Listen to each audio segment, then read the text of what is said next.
Thread spools can come in several different shapes and sizes, and I'm going to discuss how each size should be delivered to the machine.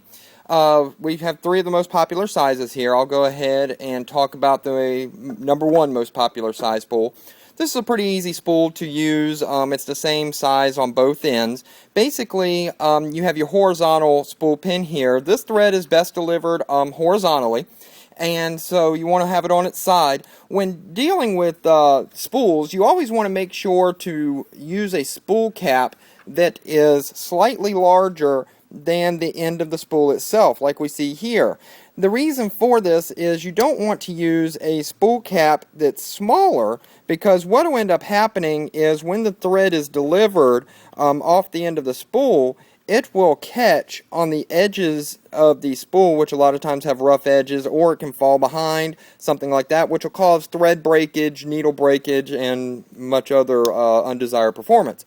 So we want to use a spool cap that is larger. That way the thread basically rubs along the edge of this nice smooth spool cap. So we want to put the spool all the way to the right, as far as it'll go, and we want to press this on pretty tight, because we don't want the spool to move. As you can see, we're just going ahead and pulling this thread off, and you can see it's free flowing. The spool itself isn't moving.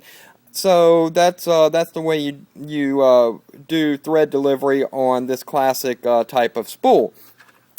And horizontal thread delivery is your best thread delivery method, due to the fact that if you do have an older type of machine, you might have experienced this with a vertical type spool pin. Whenever you have a spool of thread on there and the thread is yanking on the spool, you get backlash, so it yanks on the spool itself, and this creates, the weight of the spool creates extra tension. Thread can fall underneath, as is happening here, wrap around the spool pin, and just causes for all kinds of problems. So your best delivery method on this, on any type of spool of thread, especially the regular size, is horizontal. Now, the second most popular type of spool is going to be this little mini spool here, and this spool is also good delivered horizontally. Again, we don't want to use a spool cap that's tremendously large, larger than the spool itself.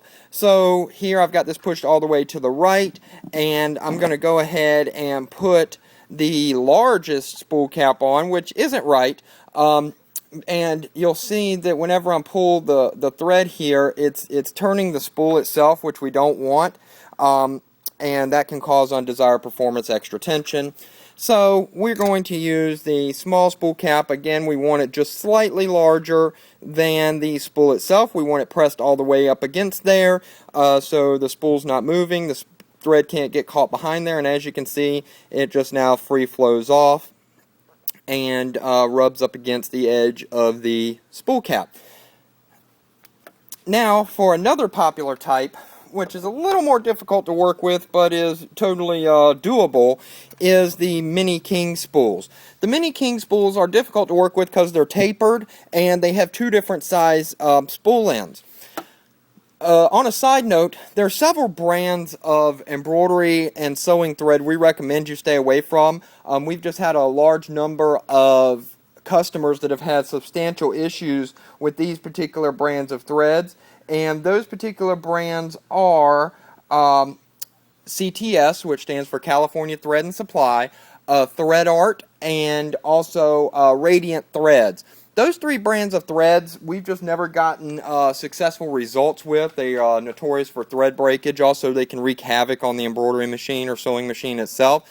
So we've always recommended customers stay away from those three particular brands. We've just never gotten good performance out of them. Now, as far as using this spool, it's difficult to use this spool in a horizontal position because it sags, because the hole on the spool itself is so large that it sags down. And if we use the smallest using my rule from prior, you can sometimes get a good result. However, you'll get a lot of accumulation of thread falling off here. This method just kind of has to be babysat.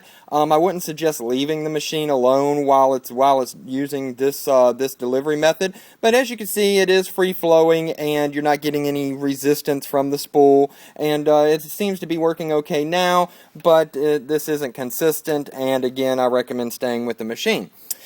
Obviously, you don't want to turn the spool around this way, because what happens is thread can fall off and get back here, cause for thread breakage, cause it to get stuck.